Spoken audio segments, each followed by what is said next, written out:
So all organisms begin as a single cell, which then has to undergo multiple rounds of cell division in order to increase its cellular number. And those individual cells also must undergo a whole host of different specific behaviors that will give rise to a very complex three-dimensional form. And obviously, this process is utilized throughout the tree of life. And I'm interested in understanding the mechanisms which are conserved and different to give rise to various three-dimensional body forms. So I want to know, how does a cell decide? Do I divide again, or do I stop dividing?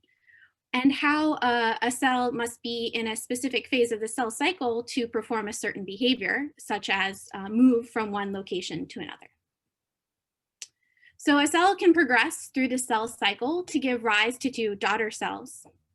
And it has to progress through various phases, starting with a growth phase in G1, and then S phase, where the genomic information will be duplicated or replicated before it progresses through another growth phase, and then enters into mitosis, where it will progress through a series of steps to both separate and segregate the duplicated genomic information, as well as the cellular components of the cell, to the two daughter cells.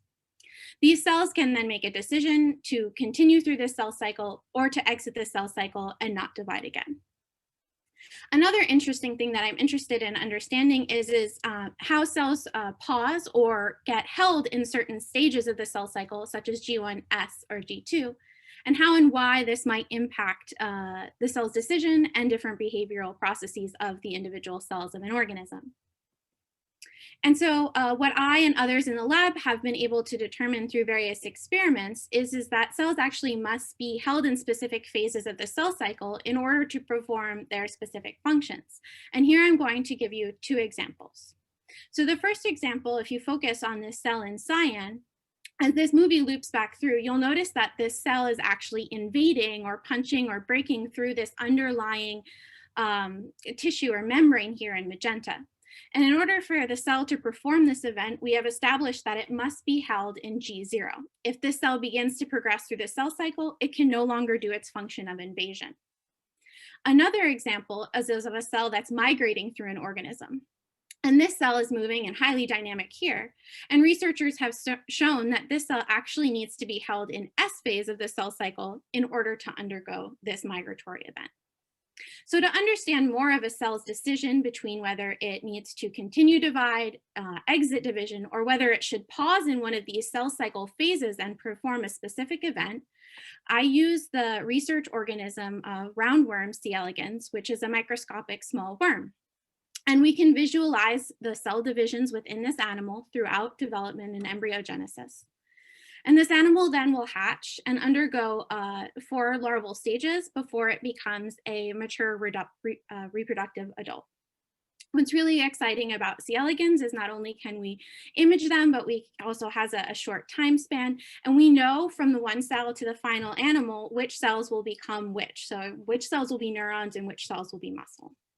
And I'm interested in understanding one of those specific types of cells which will actually become muscle. And here we can label that specific type of cell. And this cell will undergo and make a decision to undergo 3 rounds of division, going from 1 to 2 to 4 to 8 cells. And then those 8 cells will actually become the uterine and vulval muscle cells of the animal. And these cells are specifically important because their coordinated contraction is what is responsible for actually physically pushing out the embryos of the animal. So things that cause these cells to not divide properly will lead to animals that are unable to lay embryos. And so my collaborators and I, in performing a screen, were able to find one such a mutant or worms with differences in their genome that lead to the inability of this cell to be able to re-enter the cell cycle and divide. And so we end up with only having 1 cell instead of 8 cells. And then these cells cannot become the final muscle cells of the animal. And what's really interesting to see is that when we compare control animals, we see they have 1 row of embryos here, and our mutant embryos actually, our mutant worms end up with embryos all the way inside of them. They can't lay the embryos, and then the larvae actually hatch inside the mother here and will continue to propagate by basically sacrificing the mom. And so what I'm interested now in understanding is this process of how these cells make this decision to divide and the mechanisms which are important conserved across the tree of life. Thank you.